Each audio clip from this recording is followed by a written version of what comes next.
हरे कृष्णा। आज की भगवद गीता क्लास में आप सबका हार्दिक स्वागत है। आज हम पढ़ेंगे भगवद गीता अध्याय 13 श्लोक संख्या 13। ज्ञेयं यत्तत् प्रवक्ष्यामि यज्ञात्वामृतमश्नुते अनादिमत्परं ब्रह्म न सत्तन्नासदुच्यते। अनुवाद: अब मैं तुम्हें ज्ञेय के विषय में बताऊंगा जिसे जानकर तुम नित्य ब्रह्म का आस्वादन कर सकोगे। यह ब्रह्म या आत्मा जो अनादि है और मेरे अधीन है, इस भौतिक जगत में कार्य कारण के परे स्थित है। तात्पर्य श्रील प्रभुपाद द्वारा। भगवान ने क्षेत्र तथा क्षेत्रज्ञ की व्याख्या की। उन्होंने क्षेत्रज्ञ को जानने की विधि की भी व्याख्या की। अब वे ज्ञेय के विषय में बता रहे हैं। पहले आत्मा के विषय में, फिर परमात्मा के विषय में। ज्ञाता अर्थात आत्मा तथा परमात्मा दोनों ही ज्ञान से मनुष्य जीवन अमृत का आस्वादन कर सकते हैं, जैसा कि द्वितीय अध्याय में कहा गया है। जीव नित्य है, इसकी भी यही पुष्टि है। जीव के उत्पन्न होने की कोई निश्चित तिथि नहीं है, न ही कोई परमेश्वर से जीवात्मा के प्राकट्य का इतिहास बता सकता है। अतएव वह अनादि है। इसकी पुष्टि वैदिक संहिता में होती है। न जायते म्रियते व विपाश्चित।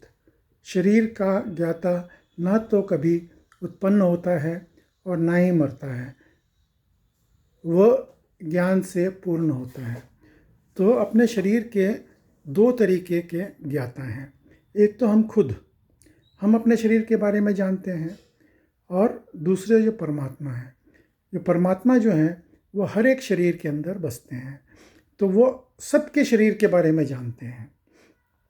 तो वो ज्ञाता हैं। और ज्ञेय क्या हुआ?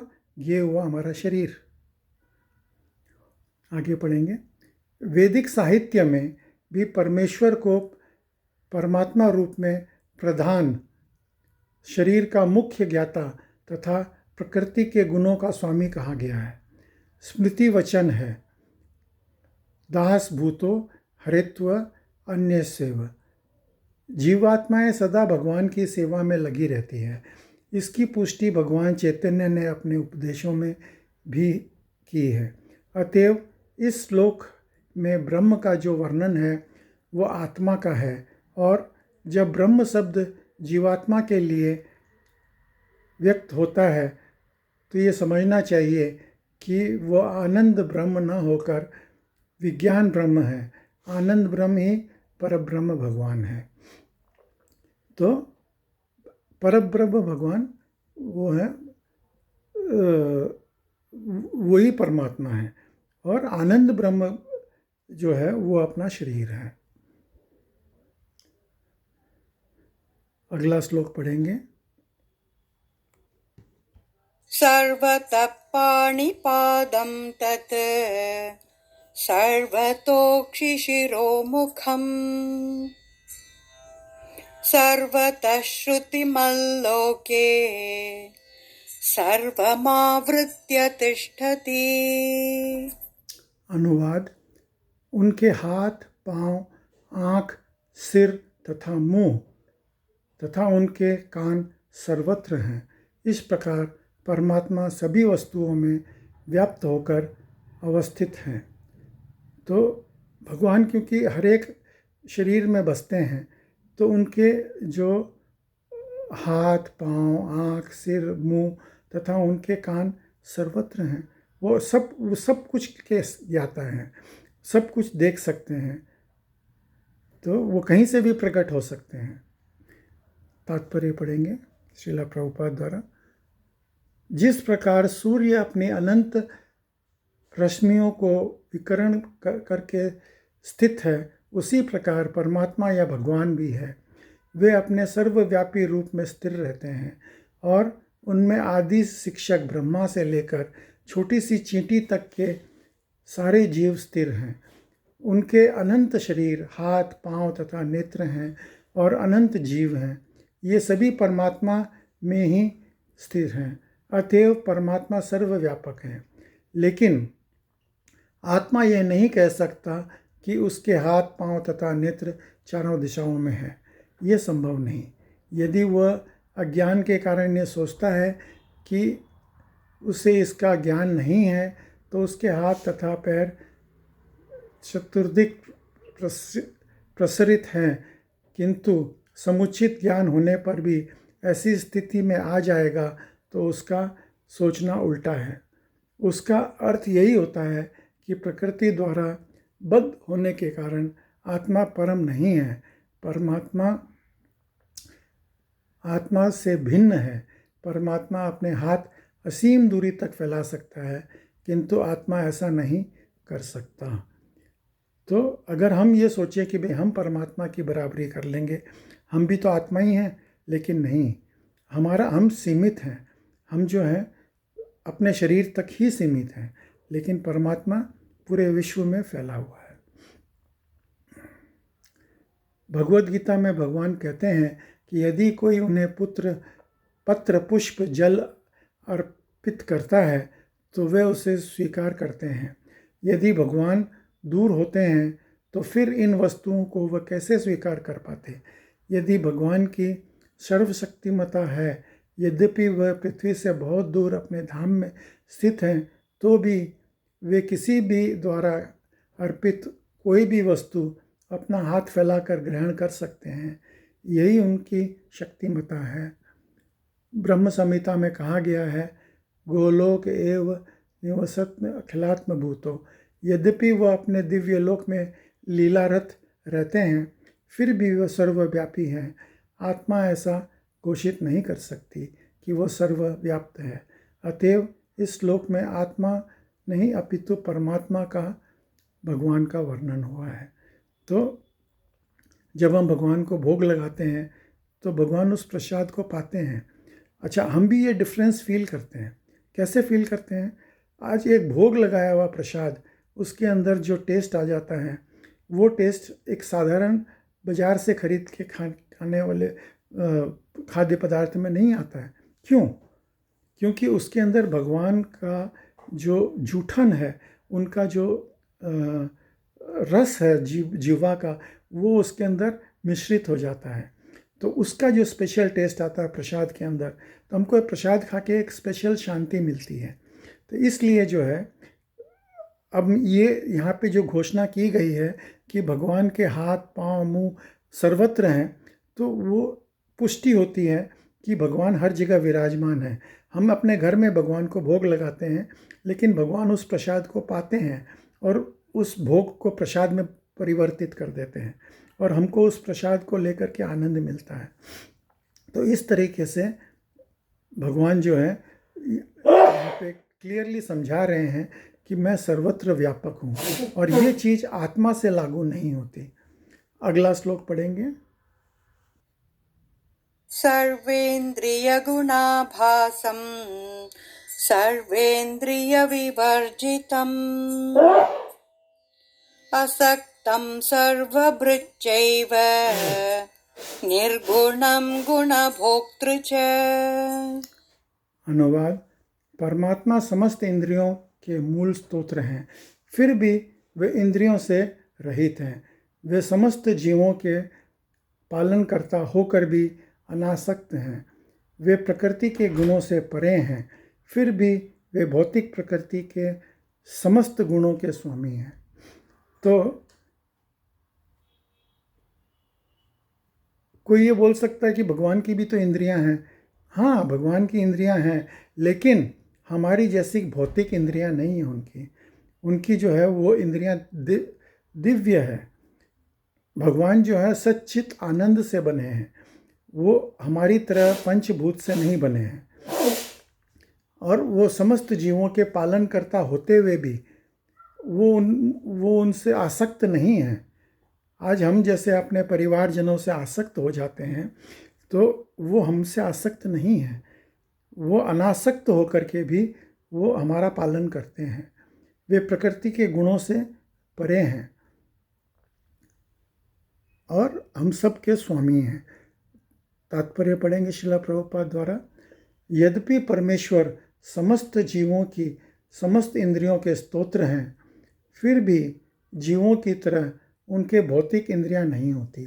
वास्तव में जीवों में आध्यात्मिक इंद्रियां होती है, लेकिन बद्ध जीव वे भौतिक तत्वों से आच्छादित रहती है। अतएव इंद्रिय कार्यों का प्राकट्य पदार्थ द्वारा होता है। परमेश्वर की इंद्रियां इस तरह आच्छादित नहीं रहती। उनकी इंद्रियां दिव्य होती है, अतएव निर्गुण कहलाती है। गुण का अर्थ है भौतिक गुण, लेकिन उनकी इंद्रियां भौतिक आवरण से रहित होती है। ये समझ लेना कि उनकी इंद्रियां हमारी इंद्रियां जैसी नहीं होती। यद्यपि वे हमारे समस्त इंद्रिय कार्यों के स्तोत्र हैं, लेकिन उनकी इंद्रियां दिव्य होती है, जो कल्मश रहित होती है। इसकी बहुत ही सुंदर व्याख्या श्वेताक्षर उपनिषद में की गई है। भगवान के हाथ भौतिक कल्मशों से ग्रस्त नहीं होते, अतएव उन्हें जो कुछ अर्पित किया जाता है वे अपने हाथों से ग्रहण करते हैं। बद्ध जीव तथा परमात्मा में यही अंतर है। उनके भौतिक नेत्र नहीं होते, फिर भी उनके नेत्र होते हैं, अन्यथा वे कैसे देख सकते?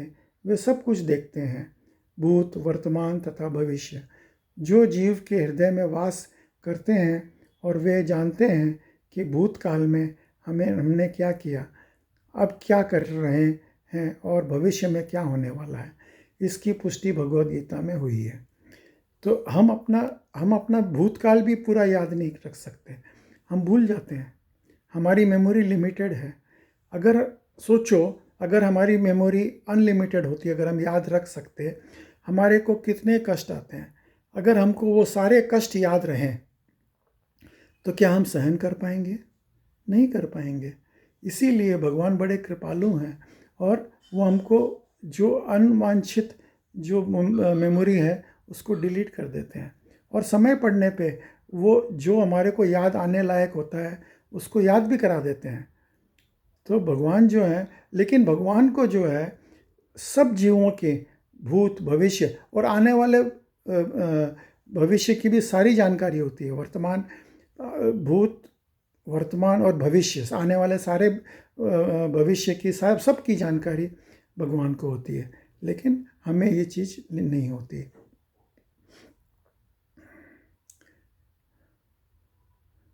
वे जीव के हृदय में वास करते हैं और वे जानते हैं कि भूतकाल में हमने क्या किया, अब क्या कर रहे हैं और भविष्य में क्या होने वाला है। इसकी पुष्टि भगवद गीता में हुई है। वे सब कुछ जानते हैं, किंतु उन्हें कोई नहीं जानता। कहा जाता है कि परमेश्वर के हमारे जैसे पाँव नहीं हैं, लेकिन वे आकाश में विचरण कर सकते हैं, क्योंकि उनके आध्यात्मिक पाँव होते हैं। दूसरे शब्दों में भगवान निराकार नहीं, उनके अपने नेत्र, पाँव, हाथ सब कुछ होते हैं। और चूंकि हम सभी परमेश्वर के अंश हैं, अतएव हमारे पास भी ये सारी वस्तुएं होती हैं, लेकिन उनके हाथ, पाँव, नेत्र जैसा अन्य इंद्रियां प्रकृति द्वारा कल्मश नहीं होती। तो अब भगवान की जो स्पीड है हम उससे मैच नहीं कर सकते। हम अपने पाँव से लिमिटेड चल सकते हैं, लेकिन भगवान ने 3 पग भूमि के अंदर पूरे विश्व को माप लिया। बलि महाराज के यज्ञ में गए थे और वहाँ पे उन्होंने मांगा कि मेरे को 3 पग भूमि दो। बलि महाराज ने बोला, बोले तुम कोई गांव मांग लो, शहर मांग लो, तुम क्या 3 पग भूमि मांग रहे हो? भगवान ने बोला, मेरे को सिर्फ 3 पग भूमि चाहिए। और पहले पग में उन्होंने पूरा ऊपर का सारे लोक माप लिए, दूसरे पग में उन्होंने नीचे के सारे लोक माप लिए। बोला अब तीसरा पग कहाँ रखूँ? तो भगवान के जो चरण, जो उनके जो पग की एक एक पग की जो माप है वो इतना बड़ा है। हमारा पग का माप हम जानते हैं कि बहुत छोटा है। हम अपने पग से चलते हैं, भगवान अपने पग से चलते हैं। अभी गजेंद्र जो है वो फंस गया तालाब के अंदर। उसने प्रार्थना करी, हे प्रभु मेरी रक्षा करो। तो भगवान अपने वैकुंठ से निकले तो लक्ष्मी जी ने पूछा कहाँ जा रहे हो? तो वो बोलना चाह रहे थे हाँ थी, लेकिन हाँ तो निकला वैकुंठ में और थी वो पहुंच गए थे गजेंद्र के पास में। तो आप सोचो उनकी शीघ्रता, वो कितनी शीघ्रता से वहाँ तक पहुँच जाते हैं। तो वो हर जगह व्याप्त हैं, इसीलिए वो हर जगह पहुँच सकते हैं और उनकी स्पीड को हम मैच कभी नहीं कर सकते। आगे पढ़ेंगे। भगवत गीता में भी पुष्टि होती है कि जब भगवान प्रकट होते हैं तो वो अपने अंतरंग शक्ति से यथास्वरूप में प्रकट होते हैं। वे भौतिक शक्ति द्वारा कलमशग्रस्त नहीं होते, क्योंकि वे भौतिक शक्ति के स्वामी हैं। वैदिक साहित्य से हमें पता चलता है कि उनका शरीर आध्यात्मिक है। उनका अपना नित्य स्वरूप होता है जो सच्चिदानंद विग्रह है। वे समस्त ऐश्वर्य से पूर्ण है। वे सारी संपत्ति के स्वामी हैं और सारी शक्तियाँ के स्वामी हैं। वे सर्वाधिक बुद्धिमान तथा ज्ञान से पूर्ण हैं। ये भगवान के कुल लक्षण हैं। तो भगवान होने के 6 मेन लक्षण होते हैं। वो क्या हैं?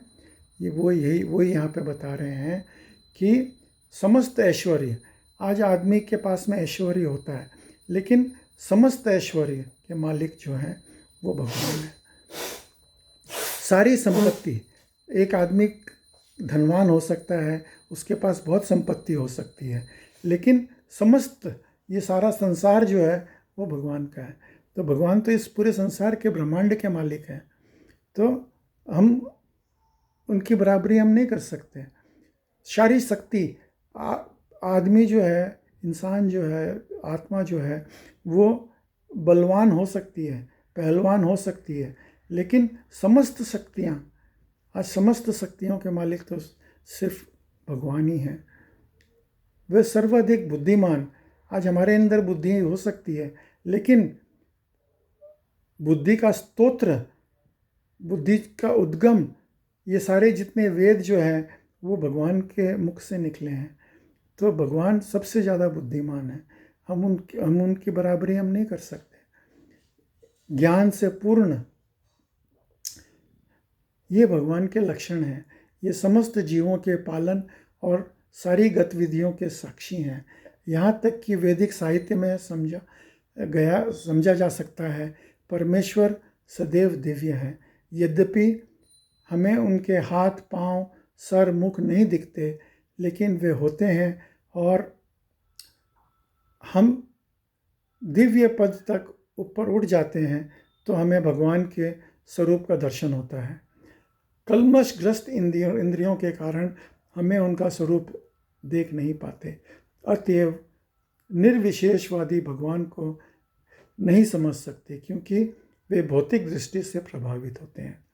तो इसलिए हमको भक्ति में तीव्र रूपेण, भक्ति तीव्रता से करनी चाहिए और गुरु के आदेश के अनुसार, जैसे गुरु बोलते हैं वैसे वैदिक भक्ति करनी चाहिए।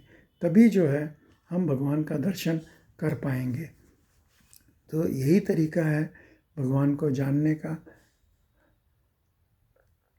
तो आज की भगवद गीता हम यहीं पे विराम करेंगे। आप लोग सब कोई सम्मिलित हुए उसके लिए बहुत बहुत धन्यवाद। हरे कृष्णा।